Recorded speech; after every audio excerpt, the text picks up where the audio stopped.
Hello dear students, मैं आपकी Ananya ma'am. आज फिर हम लोग एक नए टॉपिक को डिस्कस करेंगे, that is the pedigree analysis. और इससे हर साल नीट में एक न एक क्वेश्चन फिक्स रहता है, 1 से 2 क्वेश्चन। तो आज इस टॉपिक को हम लोग बहुत शॉर्ट में कंप्लीट करेंगे और इससे रिलेटेड सारे क्वेश्चंस को डिस्कस करेंगे। तो first of all, pedigree word means क्या होता है? फैमिली हिस्ट्री और फैमिली चार्ट। तो पेडिग्री की अगर डेफिनेशन देखा जाए, it is the diagrammatic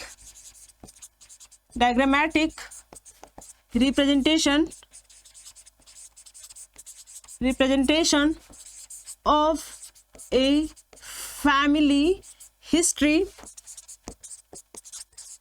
by using symbols।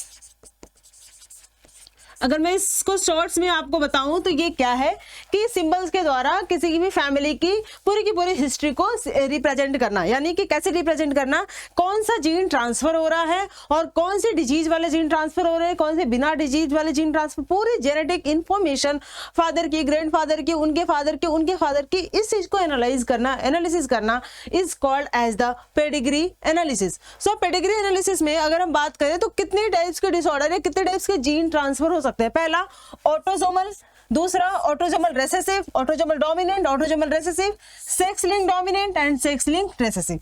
ठीक है, अब इसको हम देखते हैं आगे सिंबल्स इसके लिए क्या क्या इस्तेमाल करते हैं। सिंबॉलिक रिप्रेजेंटेशन होता है ये। तो इसके लिए जो सिंबल इस्तेमाल करते हैं, जस्ट वेट अ मिनट, इसके लिए जो सिंबल इस्तेमाल करते हैं, मेल के लिए क्या सिंबल यूज करते हैं? ये स्क्वायर बॉक्स होता है, ठीक है मेल। फीमेल के लिए ये सर्कल बॉक्स होता है, ठीक है। ये रिप्रेजेंट करता है मेटिंग को, यानी कि शादी को, मैरिज को, मेल और फीमेल में शादी हुई है। ये रिप्रेजेंट करता है एक ब्लॉक, पूरा कंप्लीट, हॉलो नहीं, पूरा ब्लॉक रहेगा कि ये जीन अफेक्टेड है, ठीक है। ये जो मेल है अफेक्टेड है। ऐसे ही अगर इस टाइप, सॉरी ये फीमेल है अफेक्टेड है, अगर ये बॉक्स बंधा रहता और ऐसे रहता तो ये मेल अफेक्टेड होता। Got it? अब ये जो रिप्रेजेंट करता है इस तरीके से रोम्बस जैसा शेप वाला, वो कहलाता है सेक्स अनस्पेसिफाइड, यानी ट्रांसजेंडर हो सकते हैं। ये 2 लाइन अगर रिप्रेजेंट करती है मेटिंग की, एक लाइन तो रिप्रेजेंट करता है मेटिंग, 2 के बीच में शादी, 2 लाइन रिप्रेजेंट करता है रिलेटिव के बीच में शादी, ठीक है, कजन्स मैरिज जिसको हम लोग कह सकते हैं, मेटिंग बिटवीन द रिलेटिव। अगर ऐसे करके 5 लिखा जाए तो इसका मतलब है 5 अनअफेक्टेड ऑफस्प्रिंग, 5 ऑफस्प्रिंग है और पांचों के पांचों क्या है? अनअफेक्टेड है। नेक्स्ट, फादर मदर शादी हुई और इनसे ये प्रोजेनी हुई। तो ये लाइन जो नेक्स्ट रिप्रेजेंट कर रही है, ये रिप्रेजेंट कर रही है प्रोजेनी की, यानी कि नेक्स्ट जनरेशन को रिप्रेजेंट करती है। दूसरा, अगर ये आधा ब्लॉक खाली और आधा फिल्ड हो तो ये कहलाता है कैरियर, यानी कि कोई जीन जो है वो कैरी तो कर रही है मदर या फादर, लेकिन वो एक्सप्रेस नहीं कर रहे हैं। नेक्स्ट जनरेशन में हो सकता है वो जीन एक्सप्रेस हो जाए। दूसरा, अगर ये डॉट लाइन दिखाया जाए तो इससे रिप्रेजेंट होता है कि कैरियर है और वो भी किस टाइप के डिजीज को कैरी कर रहा है? एक्स लिंक डिसऑर्डर को कैरी करता है। ये डिकेस्ड का, यानी कि डिके हो रहा है, इसको रिप्रेजेंट करता है। ये रिप्रेजेंट कर रहा है, देखो ये मेटिंग हुई है और मेटिंग में यहाँ पे एक डॉट बना करके ब्रैकेट, यानी कि अडॉप्टेड, बाहर के किसी बच्चे को अपनी फैमिली में हमने अडॉप्ट किया है, ठीक है। और इनकी प्रोजेनी ऐसे बना के ब्रैकेट किया गया है, इसका मतलब कि अडॉप्ट आउट, अपने बच्चे को हम बाहर क्या कर रहे हैं? दे रहे हैं किसी को, अडॉप्ट आउट, ठीक है, दूसरी फैमिली में दे रहे हैं। ये रिप्रेजेंट करता है मोनोजाइगोटिक ट्विंस, ठीक है, अगर ये ऐसे लाइन खींची जाए। और ये रिप्रेजेंट करता है, लाइन अगर इसके बीच में ना रहे तो डाइजाइगोटिक ट्विंस, यानी कि जो ट्विंस बने हैं 2 जाइगोट से और ये जो ट्विंस बने हैं एक ही जाइगोट से बनेंगे। जो मोनोजाइगोटिक ट्विंस होते हैं ये हर तरीके से सिमिलर होते हैं, जेनेटिकली आइडेंटिकल ट्विंस कहलाते हैं। टाइप्स ऑफ इनहेरिटेंस पैटर्न, किस टाइप से इनहेरिटेंस पैटर्न फॉलो करता है? या तो ये ऑटोसोमल हो सकता है, दूसरा या तो ये सेक्स लिंक्ड हो सकता है। ऑटोसोमल में इधर इट इज डोमिनेंट और रेसेसिव। जब रेसेसिव रहेगा तो वो तभी एक्सप्रेस होगा। मेंडेलियन जेनेटिक को ये फॉलो करता है, it's always follow the Mendelian pattern. Mendelian patterns को ये फॉलो करते हैं, जिसमें हमें ध्यान रखना होता है कि अगर रेसेसिव है तो ये हमेशा तब एक्सप्रेस होगा जब अपने दोनों जीन इनके होमोजाइगस रेसेसिव होंगे। क्या होंगे? होमोजाइगस रेसेसिव, तभी ये जीन एक्सप्रेस होगा, ठीक है, तभी ये जीन एक्सप्रेस होगा। और मान लो ये जीन डिजीज वाला है, तभी यहाँ पे ये जीन एक्सप्रेस होगा तो डिजीज देखने को मिलेगी। डोमिनेंट के केस में ये होमोजाइगस वाला भी डिजीज होगा और अगर ये हेट्रोजाइगस है तब पर भी डिजीज होगा। मेंडेलियन के अकॉर्डिंग, मेंडल के अकॉर्डिंग हेट्रोजाइगस कंडीशन में, यानी कि अगर एक कैपिटल ए है दूसरा स्मॉल ए है, तो डोमिनेंट वाला जो जीन होता है वो अपने आप को एक्सप्रेस करता है, रेसेसिव वाला अपने आप को सप्रेस कर लेता है। तो रेसेसिव डिसऑर्डर में ये दोनों के दोनों जीन होमोजाइगस रेसेसिव होने चाहिए। डोमिनेंट के केस में ये होमोजाइगस डोमिनेंट हो सकते हैं या फिर हेट्रोजाइगस डोमिनेंट हो सकते हैं। ठीक है, सेक्स लिंक्ड क्रोमोसोम या डिसऑर्डर की बात करते हैं तो ये दो तरीके के होते हैं, एक्स लिंक्ड और दूसरा वाई लिंक्ड। वाई लिंक्ड के बारे में हम लोग पढ़ते ही नहीं है, क्या पढ़ते हैं, सेक्स लिंक्ड। इसमें डोमिनेंट और रेसेसिव। तो रेसेसिव तब होगा जब दोनों का दोनों एक्स क्रोमोसोम पे कोई डिजीज होगी, डिजीज वाला जीन इसमें प्रेजेंट होगा, तब ये यहाँ पर डिजीज हमें एक्सप्रेस होगी, यानी कि जीन का एक्सप्रेशन होगा। और डोमिनेंट ये हेट्रोजाइगस कंडीशन में भी एक्सप्रेस करेंगे। ठीक है, तो ये इनहेरिटेंस का पैटर्न होता है, इधर इट इज ऑटोसोमल, इधर it is sex linked. Autosomal में या डोमिनेंट, होमोजाइगस हेट्रोजाइगस डोमिनेंट दोनों होंगे, और रेसेसिव होमोजाइगस रेसेसिव वाले जीन ही सिर्फ डिजीज कॉज करेंगे, हेट्रोजाइगस रहेंगे तो वो कैरियर होंगे, डिजीज कॉज नहीं करेंगे। आगे बढ़ते हैं, क्या कैसे एनालाइज करते हैं, कैसे आइडेंटिफाई करते हैं कि किस टाइप के डिजीज होने के चांसेस है। पहला चीज देखते हैं कि अगर ऑटोसोमल डोमिनेंट है या कोई भी डोमिनेंट है, ठीक है, चाहे ऑटोसोमल हो चाहे सेक्स लिंक्ड हो, इसमें there is no generation skip, यानी कि हर जनरेशन में किसी न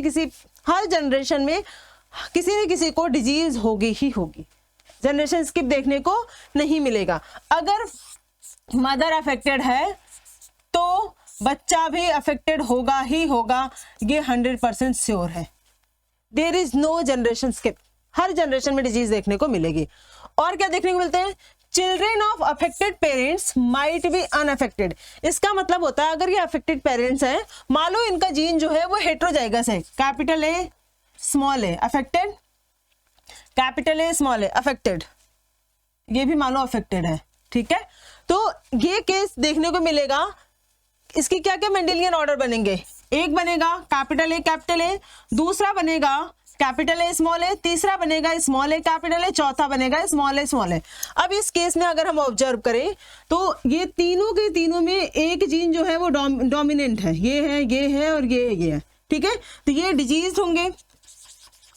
व्हाट अबाउट दिस वन, ये तो होमोजाइगस रेसेसिव है, तो ये जीन हो जाएगा हमारा नॉर्मल। तो यही कह रहा है कि children of affected parents might be unaffected. ठीक है, no generation skip, children of affected parents might be unaffected. Autosomal recessive में सिर्फ ऐसी कंडीशन होगी तब ही डिजीज होगा।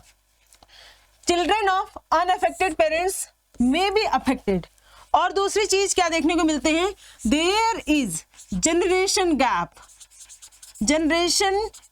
देखने को मिलता है। ये केस, ये एग्जांपल है जनरेशन गैप का। यहां पे देखो आप, हो सकता है इनके जो पेरेंट रहे हो उनमें से कुछ अफेक्टेड रहे हो, ठीक है, सॉरी अफेक्टेड रहे हो, और ये क्या हो गया, नॉर्मल अफेक्टेड, नॉर्मल अफेक्टेड। तो ये हो गया केस किसका, जनरेशन स्किप का। दूसरा चीज देखते हैं कि children of affected parents might be unaffected. अगर आपका सेम टू सेम ऐसा वाला ही जीन हम लोग लेते हैं, कैपिटल ए स्मॉल ए को क्रॉस कराए कैपिटल ए स्मॉल ए के साथ, प्रोजेनी क्या बनेगी, कैपिटल ए, ठीक है, capital A small A orientation के पॉइंट ऑफ व्यू से, और क्या बनेगा, स्मॉल ए कैपिटल ए, और तीसरा क्या बनेगा, स्मॉल ए। इसमें नॉर्मल कितने होंगे, पेरेंट ये दोनों के दोनों क्या है, नॉर्मल है, पेरेंट नॉर्मल है, ये तीनों नॉर्मल होंगे, और ये वाला जो होगा डिजीज वाला होगा। तो हम कह सकते हैं कि children of unaffected parents might be affected, children of unaffected parents might be affected. ठीक है, ये हमें 2 ही 3 रूल्स हैं जिनको हमें पढ़ के समझ के पेडिग्री को सॉल्व करना होता है। सेक्स लिंक डिसऑर्डर की बात करते हैं, here is sex link dominant, इसमें भी नो जनरेशन स्किप, पहला point no generation skip, dominant है तो जनरेशन स्किप होगा ही नहीं। दूसरा, if father is affected then all the daughter will be affected. ये आइडेंटिफाई करने का तरीका है कि डोमिनेंट है कि रेसेसिव। अगर सारी की सारी जो डॉटर है वो अफेक्टेड होंगी तो जाहिर सी बात है कि वो कहीं ना कहीं फादर उसमें अफेक्टेड होगा, और ये किस टाइप का डिसऑर्डर होगा, सेक्स लिंक्ड डोमिनेंट डिसऑर्डर होगा, क्योंकि फादर के पास सिर्फ एक ही एक्स क्रोमोसोम है, और अगर वो अफेक्टेड है तो वो अफेक्टेड क्रोमोसोम सब में जाएगा, और ये डोमिनेंट है तो सब में वो डिजीज होगी।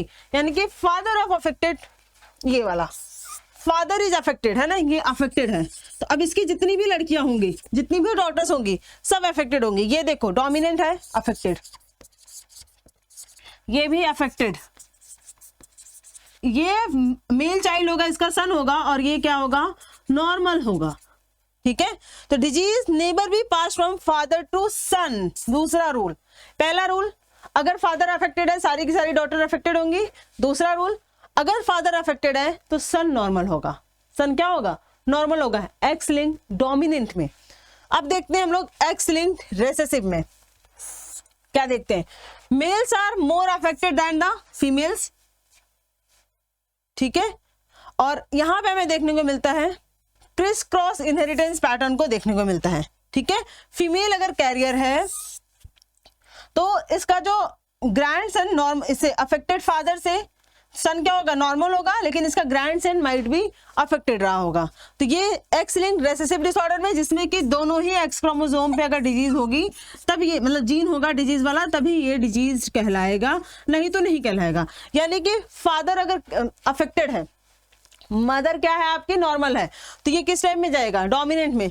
फादर नॉर्मल है, मदर क्या है, अफेक्टेड है, तो इसका सन अफेक्टेड हो सकता है। कौन हो सकता है अफेक्टेड, सन अफेक्टेड हो सकता है। और फादर नॉर्मल है तो जाहिर सी बात है अगर सन अफेक्टेड है तो ग्रैंड सन कहीं ना कहीं अफेक्टेड रहा होगा। इसको कहते हैं क्रिस क्रॉस मैकेनिज्म। ठीक है, कुछ एग्जांपल्स है हमारे पास। पहला, colour blindness. Colour blindness is example है of your X linked recessive. Haemophilia X linked recessive का। सिकल सेल एनीमिया ऑटोसोमल का, ऑटोसोमल रेसेसिव का। फेनाइलकीटोन्यूरिया ऑटोसोमल रेसेसिव, और थैलेसीमिया ऑटोसोमल रेसेसिव के एग्जाम्पल हैं। चलो इन सारे, ये आपके सारे बुक्स में दिए हुए एग्जाम्पल्स हैं। अब इनसे रिलेटेड कुछ क्वेश्चंस करते हैं हम लोग। ठीक है, पेडिग्री से रिलेटेड पहला क्वेश्चन हमारे स्क्रीन पे दिख रहा है 5 करोड़ का। देखते हैं कौन कौन आंसर देता है इस 5 करोड़ के आंसर का। पहला, study the pedigree chart of certain family given here and select the correct conclusion. इस कंक्लूजन को बताना है। इसमें देखो सारे के सारे जो फीमेल्स हैं, अच्छा फीमेल्स अफेक्टेड है, मेल भी अफेक्टेड है, तो ये एक्स लिंक तो हो नहीं सकता, एक्स लिंक डोमिनेंट नहीं हो सकता। पेरेंट अफेक्टेड है, नेक्स्ट जनरेशन भी अफेक्टेड है, यानी कि ऑटोसोमल डोमिनेंट का केस बन सकता है। ठीक है, the female parents is heterozygous, yes possible है। ठीक है, फीमेल पेरेंट्स क्या हो सकती है, हेट्रोजाइगस हो सकती है। Yes, this is the correct answer. Next, identify in the following human pedigree, fill the symbols and represents the affected individual, identify the types of given pedigree। इसके अकॉर्डिंग आपको बताना है। कभी भी पेडिग्री पढ़ते वक्त हमेशा नीचे से ऊपर जाना चाहिए, ऊपर से नीचे नहीं आना चाहिए। पहला चीज देखते हैं कि ये जो अफेक्टेड हैं, ठीक है, पहला चीज कि ये डोमिनेंट होगा कि रेसेसिव। क्या कह रही हूं मैं, ये डोमिनेंट होगा कि रेसेसिव होगा। तो हम देखेंगे इसमें जनरेशन स्किप हो रही है क्या। देखो जरा, इससे नेक्स्ट जनरेशन में आया, there is no generation skip, लेकिन यहां पर नहीं है और इस जनरेशन में है, तो ये केस है किसका, जनरेशन स्किप का। इसमें नहीं है डिजीज, इसमें है, यानी कि ये भी केस है जनरेशन स्किप का। तो जनरेशन स्किप तो हो रही है भाई, तो ये रेसेसिव डोमिनेंट नहीं होगा, ये केस किसका बनेगा, रेसेसिव का। अब दूसरा केस देखते हैं कि रेसेसिव में एक्स लिंक्ड बनेगा रेसेसिव कि ऑटोसोमल रेसेसिव। ठीक है, एक्स लिंक्ड रेसेसिव बनेगा कि ऑटोसोमल। तो एक्स लिंक्ड रेसेसिव में क्रिस क्रॉस मैकेनिज्म फॉलो होता है, ग्रैंड सन अफेक्टेड होगा, ग्रैंड फादर अफेक्टेड होगा तो ग्रैंड सन अफेक्टेड होगा।